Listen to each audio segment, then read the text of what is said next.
Hi, welcome back. So today I've got a lovely romantic lesson for you all about wedding vocabulary. We're going to learn so many words for weddings and marriage that by the end of this lesson you'll be able to talk about an English traditional wedding or your own wedding with perfect English. So make sure you've got a pen ready to write down all of this vocabulary, but don't worry if you haven't got a pen nearby. I've got it all on my website, so after you've finished watching this video you can go and check out that lesson. I'll leave it below the video. Right, let's start with the proposal. That's when you ask somebody to marry you. Proposal is the noun and the verb is propose. Now, I want to encourage you actually to do a few things when you learn new vocabulary and you're writing it in your notebook. Think about the other types of words you might need. So here we've got proposal, the noun, and it's also good to know that the verb is propose. Plus, do you need any prepositions? Well, after propose, if you put that into a sentence, you need propose to somebody. So make sure you're making a note of that in your vocabulary notebook. I would also suggest making an example sentence. It's such a good way to make sure that you can actually use the vocabulary, otherwise it's just useless. So put it into an example sentence, and if that example is true for you, even better, because it will help the vocabulary to stick in your head.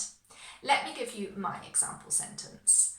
My husband proposed to me in a beautiful garden. It was a lovely romantic proposal. Okay, so you can see that I've got the verb, I've used the preposition, I've put it into the past, and then I've also got the noun here with a nice collocation, romantic proposal. So see if you can make your own sentences whenever you learn new vocabulary. And finally, it's important to check that you know the pronunciation. So you can write it in phonetics if you know the phonetics, or just write your own version of how to say it and jot that down in your notebook too. Okay, so you've got related words, you've got example sentences, and you've got the pronunciation. So let's move on to some more wedding vocabulary. After the proposal, providing the other person says yes, you are now engaged. Okay, so to be engaged, you are engaged. And the verb for that one is to get engaged. So if you were writing an example sentence, you might say, we got engaged last week. Okay, or we've been engaged for 3 months, we're getting married in the summer. So engaged and get engaged. Now, traditionally in England, because I'm just speaking about the traditional typical English wedding today, traditionally you then have a party to celebrate, and the men and the women celebrate separately. So the men's party is called a stag do. Don't ask me why, just is.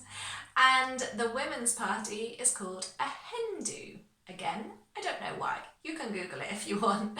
A stag do and a hen do. And this is just a little party to celebrate the last night of freedom. Now let's talk about the people who are involved in the wedding. So the woman who's getting married is called the bride. And the man who's getting married is called the groom. Okay, bride and groom. And the woman will typically have some friends or a sister who helps to organise the hen do and helps her plan her wedding. And these are called the bridesmaids. And the man will choose a friend or a brother to help him organise his wedding, and that person is called the best man. Okay, so in a traditional wedding, when the bride and groom get married, that's going to be in a church. Now, I know that you know this word, but I hear so many mistakes with the pronunciation. So just try and repeat that one after me. Church. Watch what my mouth is doing. One more time. Church. Okay, fantastic. So on the big day, as we call it, the father of the bride will walk her down the aisle. So that's a nice little phrase for you there. Walk somebody down the aisle. So that just means that he's going to walk next to her and he's going to take her through the length of the church to the altar, and then deliver her to her groom. And once the bride and the groom are together at the altar, they're going to say their vows. So that's when you make the promise to be together forever, for richer and poorer, in sickness and in health. Now the bride will be carrying some beautiful flowers, and that's called the bouquet.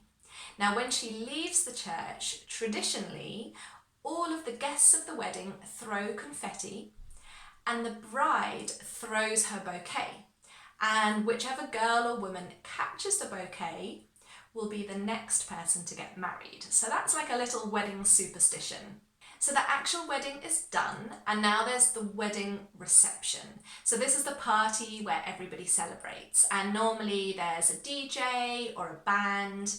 The couple, the new husband and wife, cut the wedding cake, and they have their first dance. So they choose a beautiful piece of music and have their first dance together while the other guests watch, and then everybody will join in and dance.